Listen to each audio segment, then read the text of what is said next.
आखिर कौन है जैक डॉर्सी, जिनके एक बयान की वजह से भारतीय जनता पार्टी पर विपक्षी पार्टियां काफ़ी हमलावर हो गई हैं। जी आप सभी को बता दें कि माइक्रो ब्लॉगिंग प्लेटफॉर्म ट्विटर, जहां पर लोग अपनी खुलकर बातें रखते हैं, तो वही इस सब बातों के चलते काफ़ी विवाद भी होता है। ठीक वैसे जैक डॉर्सी ने भी खुलकर कुछ बातें मीडिया चैनल से करी और उनके कुछ इंटरव्यूज़ के क्लिप वायरल हो रहे हैं, और जिस पर भारत देश को लेकर काफ़ी सवाल उन्होंने खड़े कर दिए। अमेरिका हो या भारत, कई देशों में ट्विटर के पूर्व सीईओ और डेवलपर जैक डॉर्सी का राजनेताओं के साथ विवाद हुआ।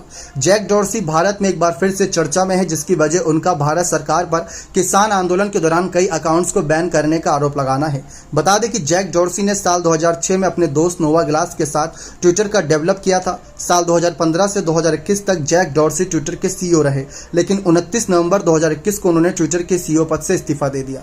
बताते चले कि जैक डॉर्सी ने साल 2018 में भारत की यात्रा की थी। इस दौरान वह ट्विटर के सीईओ थे। तब उन्होंने प्रधानमंत्री नरेंद्र मोदी से मुलाकात की और इस मुलाकात की तस्वीरें भी शेयर की थी।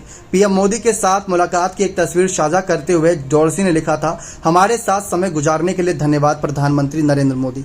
आपके साथ वैश्विक संवाद के महत्व के बारे में चर्चा करके मैं प्रसन्न हुआ और ट्विटर के लिए आपके सुझाव का धन्यवाद। साल 2021 में जब भारत में किसान आंदोलन कर रहे थे, तभी ट्विटर और भारत सरकार के साथ विवाद पैदा हुआ, जो एक बार फिर से उभर कर सामने आया।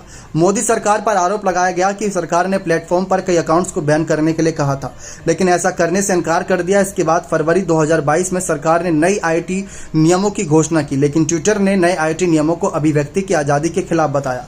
लेकिन लंबे विवाद के बाद ट्विटर को नए नियमों को मानने के लिए बाध्य होना पड़ा।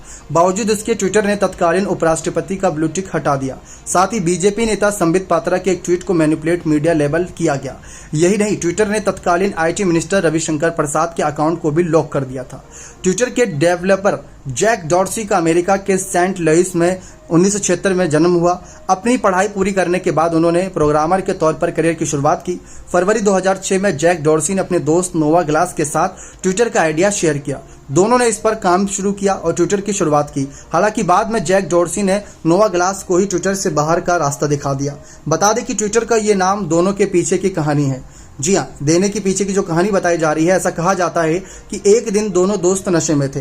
तब जैक डॉर्सी ने कहा कि उन्हें एक ऐसी वेबसाइट बनानी जिस पर लोग अपने करंट स्टेटस बताएं कि वे क्या कर रहे हैं और क्या सोच रहे हैं। इसके बाद एक ऑफिस मीटिंग में सभी को इसके लिए आइडिया मांगा गया। तब जैक ने कागज पर एक आइडिया लिख कर दिया। जैक के इस आइडिया को नोवा ने ट्विटर के नाम दिया, जो ट्विटर के शुरुआती नाम था। डॉर्सी ने अपना पहला ट्वीट 22 मार्च 2006 को किया, जिसमें उन्होंने लिखा था, just setting up my Twitter, जिसका मतलब था बस अपने ट्विटर का सेटअप कर रहा हूं। तब बता दें कि डोनाल्ड ट्रंप को लेकर ही बहुत चर्चा में थे। जैक डॉर्सी जब कंपनी के सीईओ थे, तब उन्होंने कई सख्त फैसले लिए, जिसमें राजनीतिक विज्ञापनों पर रोक लगाने जैसे फैसले शामिल हैं। इसके अलावा पूर्व अमेरिकी राष्ट्रपति के ट्विटर अकाउंट को बैन करना भी जैक डॉर्सी का बड़ा फैसला था। हालांकि अब एलन मस्क ने ट्विटर का अधिग्रहण किया, तब डोनाल्ड ट्रंप के अकाउंट को बहाल किया गया। लेकिन एक बार फिर से भारत देश में जैक डॉर्सी के बैन की वजह से काफ़ी ज़्यादा चर्चा शुरू हो गई है, क्योंकि उन्होंने साफ कहा कि जिस तरीके से अकाउंट बैन करने की बात कही थी, जहां पर भारत देश को डेमोक्रेटिक देश कहा जाता है, देश का पूरे विश्व में सबसे बड़ा लोकतांत्रिक देश कहा जाता है, उस देश की अगर ऐसी सरकार ऐसा कहेगी कि इस व्यक्ति का अकाउंट बैन कर दो, तो उसको बोलने की कहाँ ही आज़ादी रही, तो ये डेमोक्रेसी नहीं होती। तो इसी बयान को लेकर अब विपक्ष इस बात पर अड़ा है कि मोदी सरकार को इस पर माफ़ी मांगनी चाहिए, क्योंकि वैश्विक स्तर पर उन्होंने देश का नाम खराब किया। जो लोकतांत्रिक देश है, जहां पर बोलने की सबको आज़ादी है, वहां पर ट्विटर के सीईओ से ऐसी बात करना या फिर ट्विटर से ऐसी बात करना कि लोगों के अकाउंट बैन कर दो ताकि वो कुछ ट्वीट ना कर पाए, अपनी बातें ना रख पाए, तो ये गलत था। तो इस पर विपक्ष काफ़ी हंगामा खड़ा कर रहा है। जैक डॉर्सी का बयान चर्चाओं में आया हुआ है और जैक डॉर्सी चर्चा में आए हुए हैं। उम्मीद करते हैं जानकारी पसंद आई होगी। बहुत बहुत धन्यवाद।